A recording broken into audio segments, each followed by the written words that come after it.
यार मैंने मौत को इतने करीब से देखा है, इतने करीब से।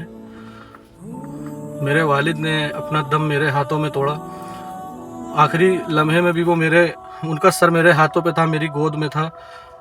ये मेरा नसीब है, लेकिन ये दर्द सिर्फ एक यतीम ही महसूस कर सकता है या फिर अल्लाह महसूस कर सकता है। क्योंकि जब आपके वालिद इस दुनिया से जाते हैं तो फिर केवल आपके वालिद ही नहीं जाते हैं, क्योंकि वो तमाम नेमतें आपसे छिन जाती हैं जो कि वालिद से जुड़ी होती हैं। बेशक माँ जन्नत, पैरों के नीचे माँ के जन्नत है, लेकिन बाप जन्नत का दरवाज़ा है।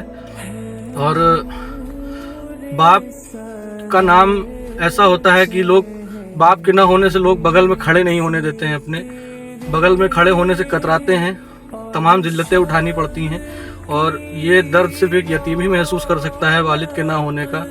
और जब मेरे वालिद ने मेरे हाथों में दम तोड़ा, वो मंज़र आज भी 4 साल हो गए हैं इस बात को, मेरे वालिद को गए हुए इस दुनिया से, लेकिन आज भी जब भी वो मंज़र याद आ जाता है तो मैंने उनकी वो शिद्दत देखी है तड़पते हुए। जिस तरह मौत आती है और आदमी तड़पता है, अस्तगफिरुल्लाह, मैंने उनका चेहरा उस वक्त जो देखा था, जो खौफज़दा चेहरा था, जो तकलीफ़ उनको हो रही थी उस वक्त, वो मैं बर्दाश्त नहीं कर पाता हूँ। आज तक के मैं उनका वो चेहरा भूल नहीं पाया हूँ, जिस शिद्दत से वो परेशान थे। क्योंकि नॉर्मल सी बात है, हम लोग यहाँ 2 साल के लिए सऊदी अरब आते हैं तो अपने परिवार को इतना मिस करते हैं, उनके बिना रह नहीं पाते हैं, रोज़ाना फ़ोन करते हैं, अपने बच्चों को याद करते हैं, बीवी को याद करते हैं, अपने वालिदैन को, भाइयों को मिस करते हैं। तो उस वक्त उनके दिल पर क्या बीत रहा होगा, ये मैंने उस वक्त महसूस किया था जब उनकी रूह निकल रही थी, जब वो इस दुनिया से जा रहे थे। मेरी गोद में उनका सर था, मेरी हथेली पे। जो शिद्दत उनके दिल में थी वो मैंने महसूस किया था कि वो उनके दिल में इतना दर्द था अपने औलादों को छोड़ने का, अपनी बीवी को छोड़ने का, कि हम लोग तो यहाँ 2 साल के लिए आए हैं, वो ज़िंदगी भर के लिए, अब क़यामत तक के वो इस दुनिया से जा रहे हैं। उनके दिल पर क्या बीत रही होगी उस वक्त, जो मैंने महसूस किया, वो बात आज भी जब मुझे याद आ जाती है तो मेरे रोंगटे खड़े हो जाते हैं, दिल दहल जाता है, आंखों से आंसू आने लगते हैं। लेकिन एक आदमी होके हम लोग किसी के आगे रो नहीं सकते हैं। बाकी दिलों के हाल, दिलों के पोशीदा राज अल्लाह बेहतर जानता है। और मैं तो नाकारा था, निकम्मा था, उनके जीते जी कभी भी मैंने उनकी कदर नहीं की।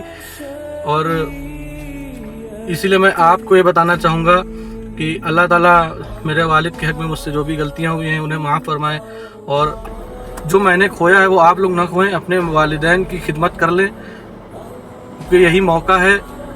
बहुत बुरा लगता है उस वक्त, क्या दिल पर क्या बीतती है ये सिर्फ एक यतीम ही समझ सकता है, जब उसके रिश्तेदार बोलते हैं कि जब मेरा भाई नहीं तो मैं उनके बेटे भी नहीं, जब मेरा चाचा नहीं तो उनके बेटे भी नहीं, जब मेरे दोस्त नहीं तो दोस्त के बेटे भी नहीं। भाई उस वक्त कलेजा फट जाता है, तभी जा कर के ये असल यतीम का मतलब पता होता है कि यतीम होता क्या है और बाप के जाने का दुख क्या होता है, जब सभी साथ छोड़ने लगते हैं धीरे धीरे।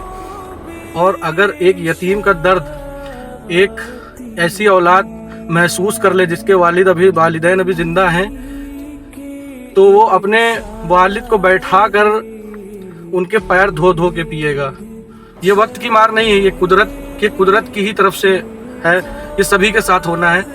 मौत बरहक है, एक दिन सभी को आनी है, इस सभी के साथ होना है। अल्लाह सभी के माँ बाप को लंबी उम्र अता करे और सभी के माँ बाप की अच्छी सेहत और आफियत अता फरमाए अल्लाह ताला, ये मेरी दुआ है।